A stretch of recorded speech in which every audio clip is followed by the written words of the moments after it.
I was unfortunate enough to miss out on a lot of the classic JRPGs released for the Nintendo handheld systems during the 2000s and 2010s. Bravely Default, released in 2014 for the 3DS, is one such example. It didn't come out on consoles, so I didn't play it. Fast forward over 10 years and we have Bravely Default Flying Fairy HD Remaster as a launch title for the Switch 2, which is not something that I expected. Being the JRPG nerd that I am, I gravitated to this title as the first game that I'd play on the system, and for me, it was a great way to commence my Switch 2 journey. Having played Bravely Default 2, I had a pretty good idea what I was in for, and my expectations were right on point. I wanted more of the excellent turn-based combat with an outstanding job system, and that's exactly what I got. Bravely Default is a beloved classic for a reason, and now it's much more accessible thanks to this recent Switch 2 release. If you, like myself, missed out on this back in the day, now's your chance to see what all the fuss is about. Before we get into it, if you liked this video, do me a favor and hit that like button or sub for more JRPG content coming soon. You could also hit that super thanks to further support the channel. Oh, and I'd like to thank the publishers for the review code, so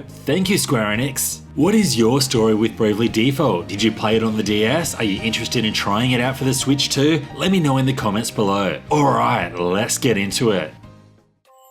The Bravely Default HD Remaster enhances the original DS release with polished HD visuals, faster paced battles, and an improved interface design tailored for a large single screen. Some of the quality of life additions include battle speed controls, auto heal, encounter rate settings, and combat loadouts, which saves a lot of time tinkering with your job and equipment setups.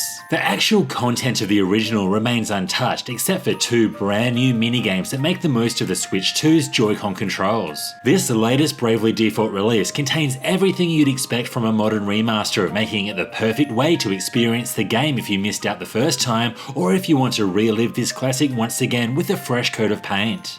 Bravely Default is the launch title that can truly showcase the power of the Switch 2. Jokes aside, I do think it's great that they chose to remaster such a highly acclaimed handheld JRPG that I was never able to play before. The incredible amount of ports and remasters was a huge reason as to why I loved the original Switch so much. This game, and the series in general, is known for its distinctive storybook-inspired art style, with its backgrounds resembling hand-painted dioramas with a watercolor feel. I mean, this game still looks like a product of its age, particularly in the characters' details and animations, but I did feel that there was a bit of beauty here. Now, one thing that this game has always been praised for is the outstanding soundtrack, and it did not take long to understand what all the fuss was about. The standard here is consistently high, so if you plan on playing this remaster for the first time, this is something to look forward to.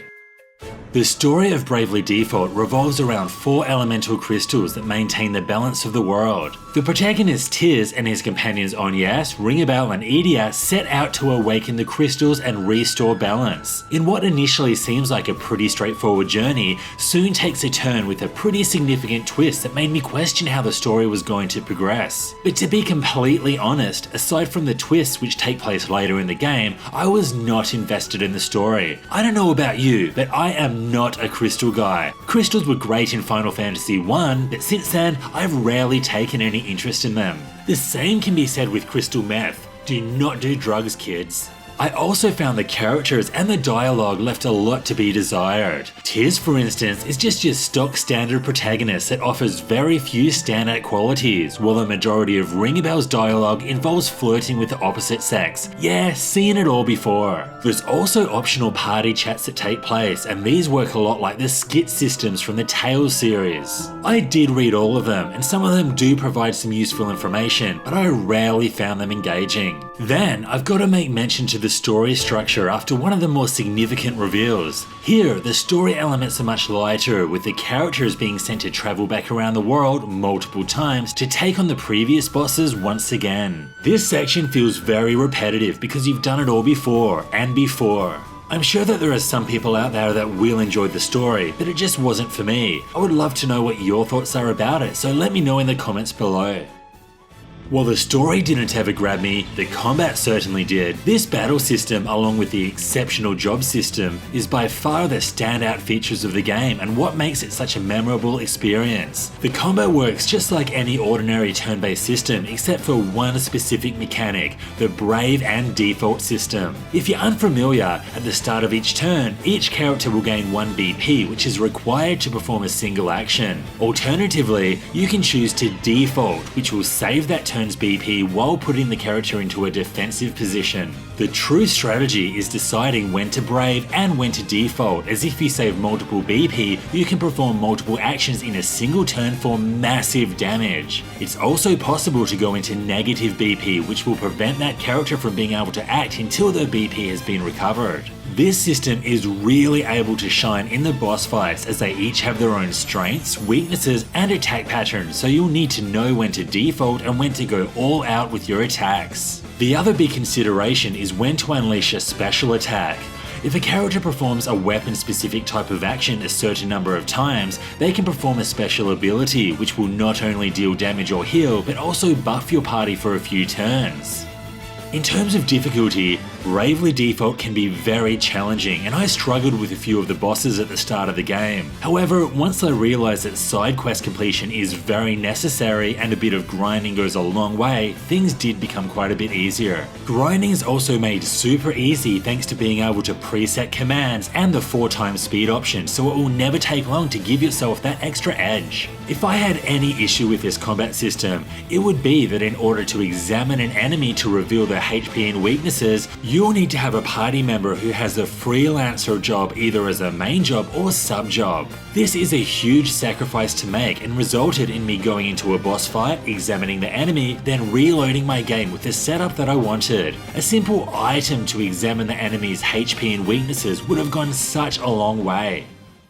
Part of the reason why this combat works so well is because of the outstanding job system. As you progress through the game and defeat certain bosses, you'll unlock new job classes that can be equipped to your characters. Each of these jobs have 14 levels with a unique passive skill or active ability unlocking at each of these levels. The really great thing here is that you can equip a sub job which will allow that character to use all of that job's abilities in battle too. Furthermore, any unlocked passive skills that a character has learnt from any class can also be equipped. Long story short, there is a lot of depth here and a plethora of options when it comes to different builds. The combinations really feel endless, and it's a great feeling when you discover new synergies between jobs and other passive skills. For instance, one of my favourite combos is using the free lunch ability from the Swordmaster, which reduces NP cost to 0 for 2 turns. Follow this up with a Pirate class's Amp Strike for 4x damage, which would usually cost a load of MP. Mixing and matching jobs and passive skills is so much fun, and the desire to grind just that little bit longer to learn that next job skill was always there. Seriously, Bravely Default made me want to grind, and this is a rare thing for me.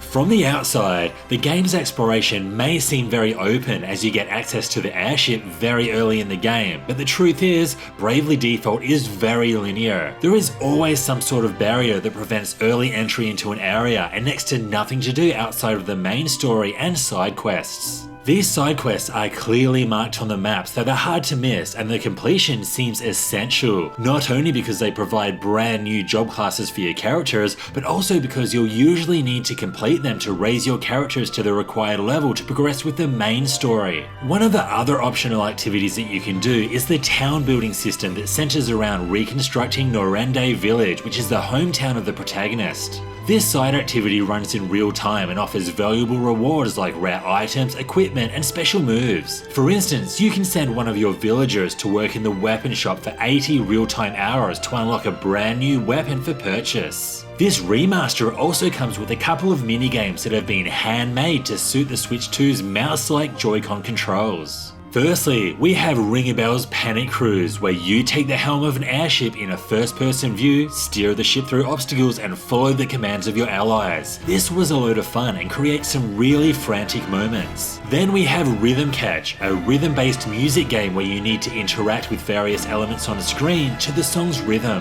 These two minigames can be accessed at any time and was a fun way to break up the story and earn a few extra rewards, such as the option to eliminate all random encounters. Seriously, seriously, every single JRPG in existence should have this option. While a remaster of an old handheld JRPG would likely not be the first Switch 2 title that most people would gravitate towards, it certainly was for me, and I have zero regrets. Like I said before, having only played the sequel recently, the Bravely Default HD Remaster gave me almost exactly what I expected from it. It had just about everything one would expect from a modern remaster, and I felt the adaptation to a console version was very well done. Now, Bravely Default's music is considered by many as a masterclass, and it didn't take long to see or hear why. The composer, known as Revo, did an outstanding job in creating a range of memorable tracks suitable for the many different situations. But it's the combat system driven by the Brave and Default mechanics that is the true standout feature. There are a lot of boss fights in this game, but these were always a blast thanks to these incredible mechanics. But this combat wouldn't have been nearly as enjoyable if it wasn't supported by one of the best job systems out there. Mixing and matching combinations of skills and abilities was so much fun. And this may seem like a small issue, but I really hated that such an important ability such as Examine was locked behind a job class that you won't be using until very late in the game. While Bravely Default has so much going for it, the major downside for me was the story, which was slow to progress and very repetitive towards the end. Many of the characters also felt one-dimensional with dialogue that never gripped me. It is clear that the age of the remaster will continue with the Switch 2, and this was a great way to start things off for me. What are your thoughts on Bravely Default? Do you agree with what I said? Let me know in the comments below. This was Hellfire RPGs. Thanks for watching. If you liked this review, hit that like button and also sub for more JRPG content coming soon. It would help me out a lot. See you next time.